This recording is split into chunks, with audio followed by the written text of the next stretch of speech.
आज बहुत बड़ी खबर निकलकर सामने आई। और ये शुरू कहां से हुआ? दरअसल श्रीनगर में कुछ पोस्टर लगाए और जो पोस्टर लगाए गए वो जैशे मोहम्मद के सपोर्ट में थे।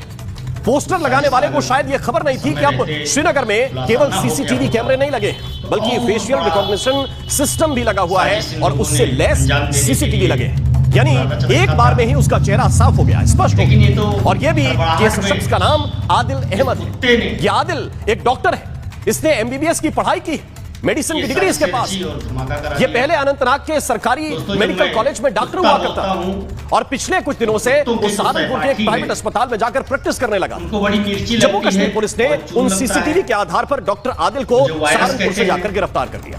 लेकिन आदिल की निशानदेही पर जब उसका पुराना लॉकर जाकर खोला गया तो वहां से AK-47 बरामद हुई दोस्तों। वो राइफल जो बहुत खतरनाक, और ये तो सिर्फ जैसे शुरुआत भर। आदिल ने पूछताछ में एक और शख्स का नाम बताया, उसका नाम था मुजम्मिल।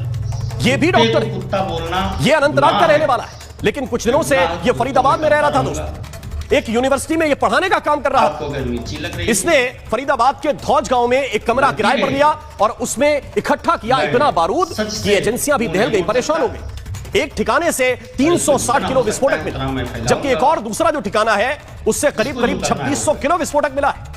आईडी बनाने का पूरा सामान मिला है, टाइमर वाइमर ये सब मिले हैं, वायर सब मिले हैं, गोलियां, बंदूक, राइफल वगैरह। इसके लिए बहुत छोटी चीज है। इसके लिए हम आपको यह भी बता रहे हैं कि कुल मिलाकर अब तक 16 लोगों को गिरफ्तार किया गया है जो इन सब की मदद कर रहे थे और छानबीन अभी भी जारी। लेकिन ये मॉड्यूल था जैशे मोहम्मद का। एक और मॉड्यूल आपको दिखाता हूं, ये ISIS खुरासान का मॉड्यूल है। कल उसका भी एक डॉक्टर गिरफ्तार किया गया, उसका नाम है डॉक्टर अहमद मोहिउद्दीन सैयद और ये तेलंगाना का रहने वाला है। इस पर कार्रवाई की है गुजरात ATS ने। दर्शकों, ये शख्स भी चीन से MBBS पढ़कर आया है, यानी डॉक्टर, और इसकी जो साजिश थी वो आपको हिलाकर रख देगी। दोस्तों, ये बारूद और बम नहीं बना रहा है, ये राइसिन बना रहा है, जिसको कुछ लोग रिसिन कहते हैं, कुछ लोग रिकिन कहते हैं। ये ऐसा खतरनाक जहर होता है जिसको बैन कर दिया गया है दोस्तों। ये केमिकल वेपन्स कन्वेंशन का शेड्यूल नंबर 1 है, उसमें इस जहर को शामिल करके बैन किया हुआ है।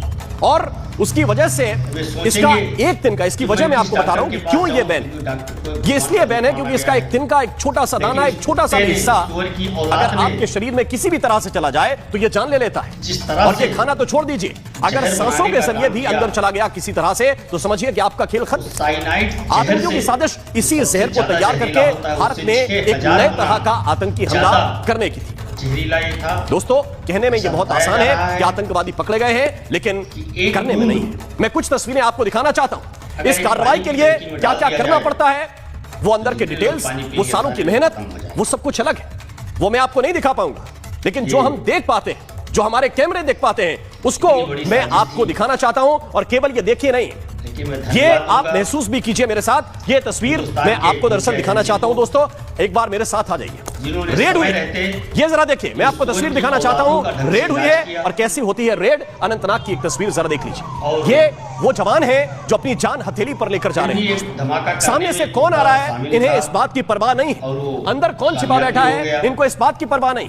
इसकी तस्वीर जरा देख लीजिए। अनंतनाग के अंदर एक जगह पर नहीं, कई जगहों पर जाकर वहां जम्मू कश्मीर पुलिस और स्पेशल टीम में जाकर रेड की। ये देखिए, घर के अंदर जा रहे हैं। घर के अंदर की तस्वीर में आपको दिखाता हूं और एक और तस्वीर में आपको दिखाना चाहता हूं। इस तस्वीर को भी आप देखिए। और ये तस्वीर जो है वो फरीदाबाद की तस्वीर है। फरीदाबाद में जहां पर रेड हुई है वहां पर देखिए, ये क्राइम ब्रांच के वो लड़के, ये क्राइम ब्रांच के वो जवान हैं जिन्हें ये परवाह नहीं है कि अगली गोली उनकी छाती पर आ सकती है। जहां पर 360 किलो विस्फोटक, जहां पर 2600 किलो विस्फोटक मिल रहा है, वहां पर ये लोग खड़े हुए हैं। ये देखिए, ये वो बड़े बड़े हथियार, ये ऑटोमेटिक राइफल, ये सब बरामद हुआ। और ये जो ट्रक आप जाता हुआ देख रहे हैं, ये गाड़ी जो आप देख रहे हैं, इसमें भर के विस्फोटक गया। जहां इतना विस्फोटक है वहां पर छाती तान कर ये जवान खड़े हुए हैं और इसलिए खड़े हुए हैं ताकि एक आतंकी को गिरफ्तार कर सके, वो विस्फोटक बरामद कर सके। ऐसा लगता है। कुछ और तस्वीरें मैं आपको दिखाना चाहता हूं। आतंक के मददगारों पर जब एक्शन लिया गया तो जम्मू कश्मीर में किस तरह से रेड हुई, उसकी एक और तस्वीर, ये कुलगाम जम्मू कश्मीर की तस्वीर मैं आपको दिखा रहा हूं, जिसको इस वक्त आप देखिए और ये महसूस कीजिए कि ये जवान अपनी जान पर खेलकर कैसे एक एक आतंकी तक पहुंचते हैं। कई जगहों पर ऐसी रेड की जाती है, तब जाकर एक आतंकी मिलता है। ऐसा नहीं कि जहां गए वहीं मिल गया। कई जगह इनपुट मिलते हैं, फेल हो जाते हैं, लेकिन कई जगहों पर जान पर खेलकर आतंकी को गिरफ्तार किया जाता है। एक और ये देखिए, एक और तस्वीर मैं आपको दिखाना चाहता हूं, ये शोपियां की तस्वीर। और इस तरह से कई जगहों पर रेड की गई, तब जाकर कुछ गिरफ्तारियां हुई हैं। और जब मैं ये देखता हूं कि इतनी मेहनत के बाद, ये देखिए एक और तस्वीर जरा देखिए, मैं आपको किश्तवाड़ की तस्वीर दिखाना चाहता हूं। एक इलाका थोड़ी है जहां से इनपुट मिल रहे हैं, एक इलाका थोड़ी है जहां से गिरफ्तारियां हो रही हैं। कई इलाके ऐसे हैं जहां पर यह टीम जाती है और जान लगानी पड़ती है। मैं आपको जिस जहर खुरानी डॉक्टर की बात कर रहा था, जो वो राइसन नामक जहर बना रहा है, उसकी तस्वीर भी जरा देखिए। इनको पकड़ कर लाए, एक डॉक्टर और उसके 2 और साथी, ये गिरफ्तार किए गए। ये वो जहर बना रहे थे जो अगर इंजेक्शन के जरिए, खाने के जरिए, पानी के जरिए, हवा के जरिए अगर आपकी बॉडी में जरा सा भी चला जाए तो फिर आपकी जान जानी तय है। ये वो 3 चेहरे हैं जिनकी तस्वीर मैं आपको दिखाना चाहता हूं। और इन तक एक दिन में पहुंच गई क्या टीम, मेहनत करती है और कलेजा भी लगता है। ये देखिए, ये आदिल अहमद नाम डॉक्टर है, सहारनपुर में काम कर रहा है, अनंतनाग का रहने वाला है, वहां के सरकारी मेडिकल कॉलेज का रेजिडेंट था, लेकिन यहां पर आकर प्रैक्टिस कर रहा है। किसी को पता ही नहीं कि ये शख्स है कौन, करता क्या। उसको जम्मू कश्मीर पुलिस वहां से आकर सहारनपुर से गिरफ्तार करके ले जाती है। ये देखिए।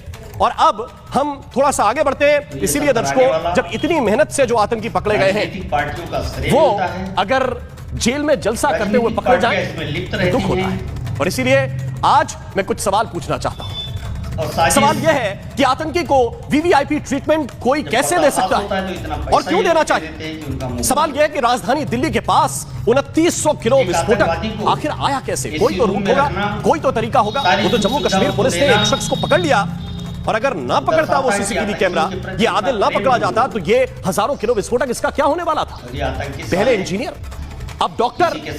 ये कौन सी सोच है जो इनको आतंक का हैंडलर बना रही है, ये सबसे बड़ा सवाल है। इस सोच से लड़ने का क्या तरीका इजाद किया जाए, इस सोच को कैसे तोड़ा जाए, बहस करूंगा, सवाल उठाऊंगा, लेकिन पहले एक रिपोर्ट मैं आपको दिखाता हूं।